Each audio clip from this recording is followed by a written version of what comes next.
Hello friends, welcome back to my channel. आज की video बहुत ही इंपॉर्टेंट है, बहुत खास है क्योंकि आज जितने भी क्वेश्चंस लेके आई हूँ वो सारे ग्रामर के मिक्स टॉपिक हैं और ये एब्स्ट्रैक्ट के क्वेश्चन पेपर से लिए गए हैं। वीडियो को जरा भी आपने मिस नहीं करना, एंड तक जरूर देखना है कि एक भी क्वेश्चन आपका मिस ना हो। चैनल को अगर सब्सक्राइब नहीं किया, अगर आप कोई भी टॉपिक मिस नहीं करना चाहते तो जल्दी से चैनल को सब्सक्राइब कर दीजिए। इंग्लिश ग्रामर के क्वेश्चंस को सोल्व करने के लिए हमें कुछ चीज़ों का ध्यान रखना पड़ता है। एक तो रूल्स अगर हमें अच्छे से आते हैं तो वेल एंड गुड। अगर रूल्स थोड़े अच्छे से नहीं आते तो हम क्लू ढूंढ सकते हैं सेंटेंस में। सेंटेंस को रीड करो, उसमें क्लू ढूंढो, या फिर उसको अंडरस्टैंड करो, रीड करो। कहीं ना कहीं हमें कुछ समझ आती है तो हम इस तरीके से भी कर सकते हैं। प्लेलिस्ट में अगर आप टॉपिक्स को अच्छे से देखोगे, मैंने टॉपिक्स बना रखे हैं जितने भी, उसमें मैंने ये भी बताया है कि कैसे क्लूज ढूंढे जाते हैं ग्रामर में। अब फर्स्ट को देख लेते हैं। I dash hardly hear you. Hardly word use हुआ है, ये कुछ अलग सा है। सिंपल सेंटेंस है, हार्डली वर्ड यूज हुआ है। हार्डली का मतलब होता है मुश्किल से, बहुत मुश्किल से। I dash hardly hear you, तो हार्डली अपने आप में ही नेगेटिव सेंस लेके आता है। तो हमने सही आंसर कैसे ढूंढना है? हमने चारों ऑप्शंस को देखना है, हमने एलिमिनेट करना है। जो ऑप्शन हमें ठीक नहीं लगते उनको क्रॉस करते जाएंगे। ऐसे हमने उनको एलिमिनेट करके सही आंसर को ढूंढना है। जैसे आई कांट हार्डली अगर हम यूज़ करें ए ऑप्शन, तो ये रॉन्ग होगा क्योंकि हार्डली के साथ कांट हम नॉट वाला नेगेटिव सेंस वाला नहीं यूज़ करेंगे। Hardly can't, I hardly can't hear you wrong होगा। I do hardly hear you, ये भी रॉन्ग होगा, इसके साथ डू नहीं आएगा। I can hardly hear you, कि मैं मुश्किल से तुम्हें सुन सकता हूँ, तो यहाँ पे मॉडल वर्ब आ रहा है can. I can hardly hear you. हम डी ऑप्शन को भी एक बार देख लेते हैं। I don't hardly hear you, वही नॉट का तो यूज इसके साथ होएगा ही नहीं, हार्डली के साथ नॉट का यूज नहीं होगा। तो यहाँ पे ऑप्शन बचता है can. I can hardly hear you, मैं तुम्हें बहुत मुश्किल से सुन सकता हूँ। नेक्स्ट रीड करते हैं। Dash do you think you are anyway, कि तुम अपने आप को कौन समझते, क्या समझते हो, मतलब अब यहाँ पे ऑप्शन दिए हैं वाई, विच, हु, वेदर। सबसे पहले ए ऑप्शन को देख लेते हैं। Why do you think you are anyway, कि यहाँ यू आर कि एक पर्सन के लिए हम यूज कर रहे हैं कि तुम अपने आप को कौन समझ रहे हो, किसके जैसा समझ रहे हो, मतलब। तो वाई का तो इसमें कोई लॉजिक ही नहीं बनता कि तुम अपने आप को क्यों समझ रहे हो, ये क्रॉस कर देंगे। बी देखते हैं। Which do you think you are, which use होता है टू थिंग्स में, जब ऑप्शंस हो, टू ऑप्शंस हो, तो कौन सा, इसकी सेंस ली तुम अपने आप को कौन सा समझते हो, इसकी सेंस सही नहीं निकल रही। सी देखते हैं। Who do you think you are, तुम अपने आप को कौन समझते हो, इसकी सेंस निकल रही है, कौन मतलब क्या समझते हो।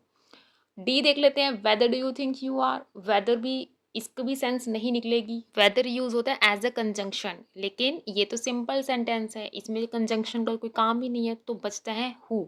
पर्सन के लिए हु यूज हो रहा है। This is strictly between you and dash. First option देख लेते हैं। आई, आई यहाँ पे रोंग होगा। क्यों? क्योंकि यू, एक बार सेंटेंस देखो। This is strictly between you and dash, हमने एक यहाँ पे ऑब्जेक्ट यूज करना है। ऑब्जेक्ट आई नहीं होगा, आई सब्जेक्ट की तरह यूज होता है, पर्सनल प्रोनाउन है। सेकंड बी ऑप्शन देखते हैं। मी सही होगा। This is strictly between you and me, क्योंकि मी यहाँ पे ऑब्जेक्ट का काम कर रहा है, तो इस सेंटेंस में ऑब्जेक्ट का ही यूज होगा। ऑब्जेक्टिव फॉर्म, ऑब्जेक्टिव प्रोनाउन का यूज होगा, ऑब्जेक्ट प्रोनाउन का यूज होगा मी। फिर भी सी और डी भी देख लेते हैं। This is strictly between you and we तो बिल्कुल ही रॉन्ग होगा। Between you and us object तो है लेकिन सेंस तो सही नहीं निकलेगी। This is strictly between, between तब यूज होता है जब दो के बीच में हो, तो अस दो से ज्यादा हो जाएंगे। एक तो यू हो गया, अस मतलब साथ में दो तीन जने या कितने भी जने और हैं, तो ये दो से ज्यादा हो जाएगा, तो बिटवीन का यूज नहीं होगा। बिटवीन तब यूज होता है जब दो के बीच में बात हो। You and me is correct answer. Next is the cost of state funding of election in India runs dash thousand of crores।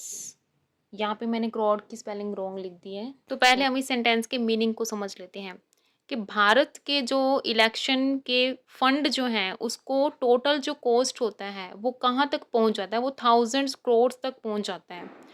तो तो यहाँ पे पहुँच की सेंस हमने निकालनी है, एक पर्टिकुलर लेवल और अमाउंट की सेंस निकालनी है। तो ये एक फ्रेज बनेगा, ये फ्रेजल वर्ब बनेगा कि रन्स के साथ हम क्या ऐड करें कि उसका मीनिंग जो है वो ये निकल के आए कि एक पर्टिकुलर अमाउंट तक पहुंचना। अब पहला देखते हैं रन्स फॉर।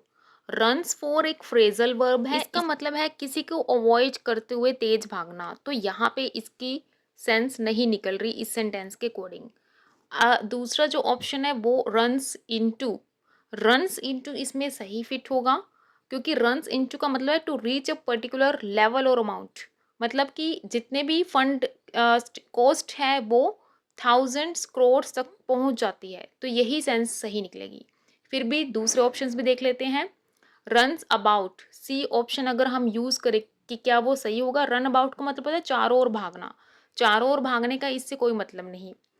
उसके बाद चौथा ऑप्शन जो है रन इन।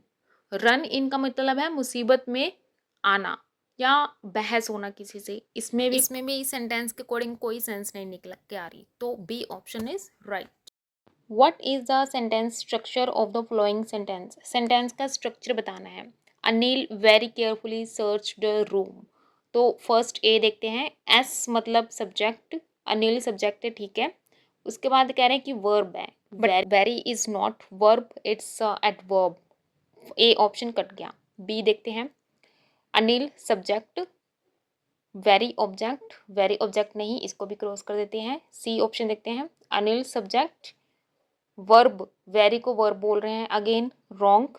डी ऑप्शन देखते हैं। Anil subject, very carefully adverb, searched verb and object is the room. तो डी ऑप्शन राइट है। सर्च्ड हमें पता है ये सर्च 3 फॉर्म्स होती हैं, वर्ब की 3 फॉर्म, तो वर्ब है और ऑब्जेक्ट जो है वो द रूम है और एडवर्ब जो है वेरी केयरफुली, जो हमें यहाँ पे वर्ब के बारे में कुछ एडवांस बता रहा है।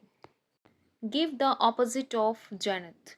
अब जैनत को हमने समझना है, ये टर्म यूज होती है एस्ट्रोनॉमी में। अब ये इसका मतलब होता है हाईएस्ट पॉइंट, एक शीर्ष बिंदु।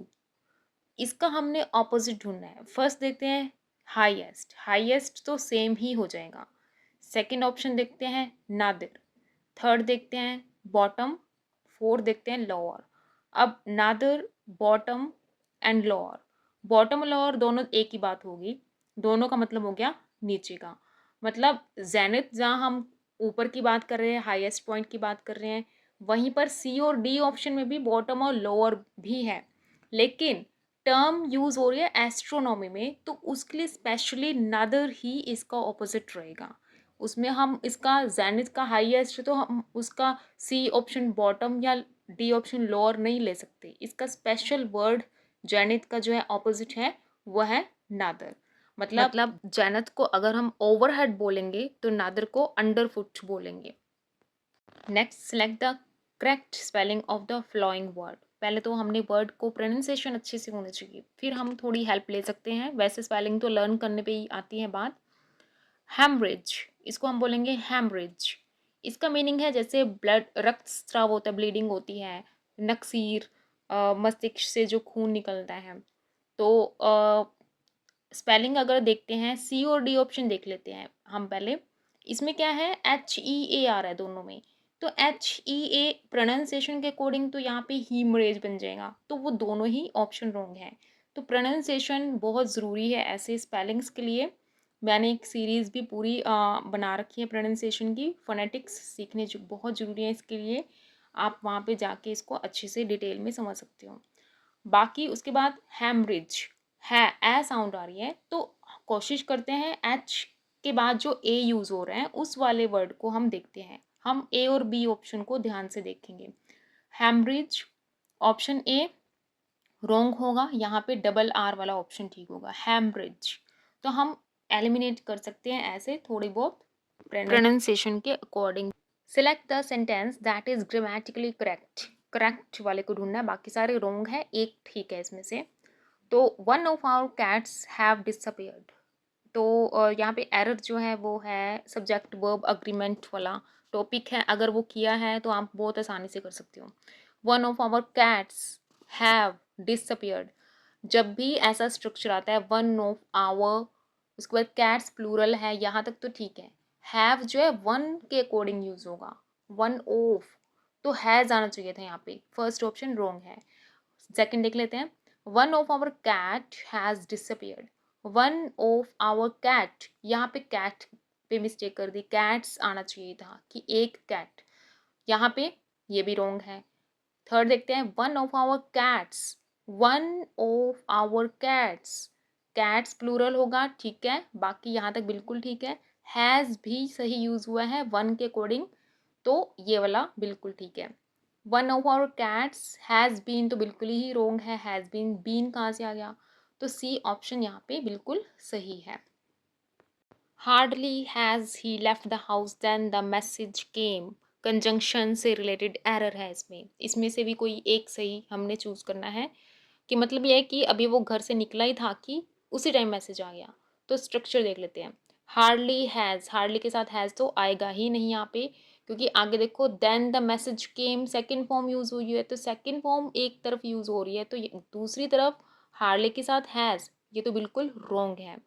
बी देख लेते हैं, हार्डली हैड, यहाँ तक तो ठीक है, hardly had he left the house when the message came, ये सही लग रहा है।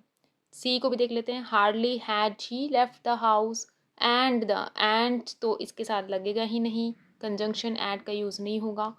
हार्डली, डी देख लेते हैं, hardly had he left the house than the message came, than का भी यहाँ के इसका कोई यहाँ पे इसका यूज़ नहीं होगा, तो यहाँ हार्डली का कॉम्बिनेशन बनेगा व्हेन के साथ, मतलब मुश्किल से भी वो घर से निकला ही था कि मैसेज आ गया। Unless he does not behave well you should not pardon him, जब तक कि वो अच्छा बिहेव नहीं करता तुम उसको माफ़ नहीं, तुम्हें उसको माफ़ नहीं करना चाहिए। तो फर्स्ट में देख लेते हैं, unless he does not, unless भी यूज़ कर दिया और डज नॉट भी यूज़ कर दिया, अनलेस के साथ फिर डज नॉट का तो यूज़ होगा ही नहीं यहाँ पे, तो फर्स्ट वाला रॉन्ग है। अनलेस ही बिहेव्स वेल, यहाँ तक तो ठीक है। You should not pardon him, ये बिल्कुल सही सेंटेंस है, यू शुड नॉट, नेक्स्ट वाले पार्ट में नॉट आएगा, अनलेस के साथ वाले पार्ट में नॉट नहीं आएगा। बी ऑप्शन करेक्ट है। फिर भी हम नेक्स्ट सी और डी भी देख लेते हैं, unless he behaves well you should pardon him, कि जब तक वो सही बिहेव नहीं करता तुम्हें उसको माफ़ कर देना चाहिए, तो यहाँ पे सेंस नहीं सही निकल रही, you should not pardon him कि तुम्हें उसको, तो बी सही होगा यहाँ पे। डी देख लेते हैं, unless he doesn't behaves well, does not भी लगा दिया और बिहेव्स भी लगा दिया, ये तो बिल्कुल ही रॉन्ग है, तो बी इज करेक्ट आंसर। इनमें से भी हमने कोई एक सही ढूंढना है। He asked his son are you studying seriously for the examination, अब यहाँ पे ये आस्क्ड हिज सन, ना कुछ दैट ना इफ ना वेदर कुछ भी नहीं लगा हुआ, तो यहाँ पे कोई कंजंक्शन यूज़ होना चाहिए था, ये है नरेशन से रिलेटेड एरर। अगर आपने नरेशन बहुत अच्छे से किया है तो बहुत ही आसानी से आप ढूंढ पाओगे, पहला तो बिल्कुल ही गलत है। सेकंड देखते हैं, ही आस्क्ड हिज सन इफ, ठीक है कंजक्शन लगा दिया, if he is studying, is पे क्या हो गया, गड़बड़ कर दी, क्योंकि ही आस्क्ड है, अगर आपने नरेशन के रूल्स अच्छे से आते हैं, आस्क्ड सेकंड फॉर्म यूज़ हुई है तो उसके साथ ही इज़ नहीं यूज़ होना था, यहाँ पर भी तो पास्ट टेंस हमने यूज़ करना था, तो ये भी रॉन्ग है। नेक्स्ट देखते हैं, ही asked his son whether he is, यहाँ पे भी इज़ लगा दिया तो ये भी यहीं पे ही रॉन्ग कर दो।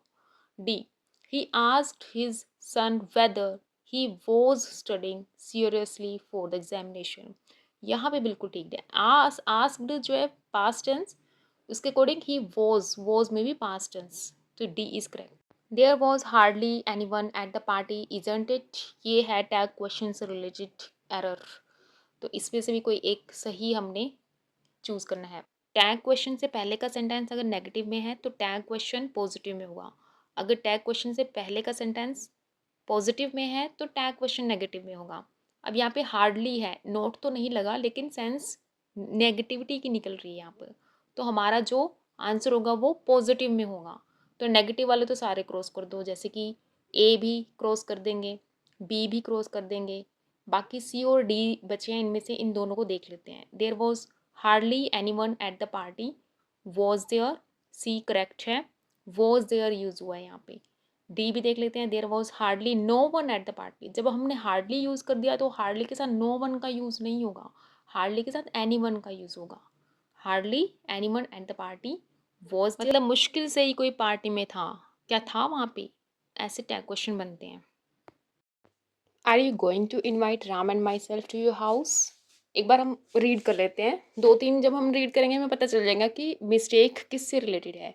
नेक्स्ट देखते हैं, are you going to invite Ram and I to your house. और देखो पहले में माई सेल्फ और दूसरे में आई, मतलब जो मिस्टेक है वो यहाँ पे है प्रोनाउन से रिलेटेड। फर्स्ट में देखो माई सेल्फ यूज़ किया है, माई सेल्फ तो रिफ्लेक्सिव प्रोनाउन है, ये तब यूज़ होता है जब हमने कोई अपने आप कोई काम किया हो, I have done it my self. ठीक है, यहाँ पे इसका कोई ऐसा सेंस नहीं निकल के आ रहा है। नेक्स्ट देखते हैं, are you going to invite Ram and I to your house. Ram and I तो यहाँ पे प्रोनाउन है पर्सनल प्रोनाउन, तो यहाँ पे पर्सनल प्रोनाउन जो है वो एज एन ऑब्जेक्ट नहीं यूज़ होना चाहिए, यहाँ पे रोंग है ये। नेक्स्ट देखते हैं, are you going to invite Ram and me to your house.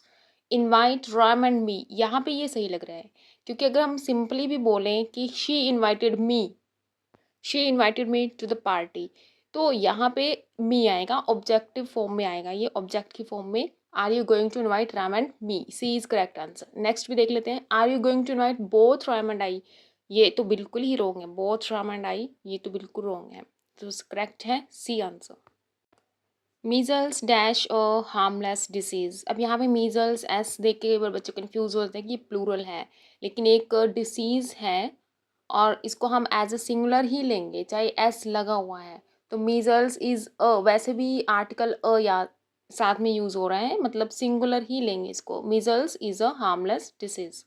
Next देखते हैं, did you go to dash hospital to visit him. Option हैं, did you go to the hospital, did you go to a hospital, his hospital, zero filler, मतलब कुछ भी नहीं आएगा इसमें, इनके कहने का मतलब है। तो यहाँ पे हम हॉस्पिटल में किसी से मिलने जा रहे हैं, मेन पर्पस क्या होता है, हम अपना कुछ ट्रीटमेंट करवाने अगर जा रहे हैं तो वहाँ पे कोई भी आर्टिकल नहीं यूज़ होगा। जैसे she is going to hospital, she is going to hospital to cure her pain. तो यहाँ पे मेन जो पर्पस के लिए जा रही है वहाँ पे हॉस्पिटल के साथ कोई भी आर्टिकल यूज़ नहीं होगा। लेकिन यहाँ पे हम किसी किसी मिलने जा रहे हैं तो द हॉस्पिटल यूज़ होगा। Did you go to the hospital to visit him, तो यहाँ पे द इज़ करेक्ट आंसर। कि अगर स्कूल जा रहे हैं, स्कूल हम स्टडी के लिए जा रहे हैं तो गो टू स्कूल आएगा। अगर स्कूल हम किसी से मिलने जा रहे हैं, किसी और पर्पस के लिए जा रहे हैं तो गो टू द स्कूल आएगा।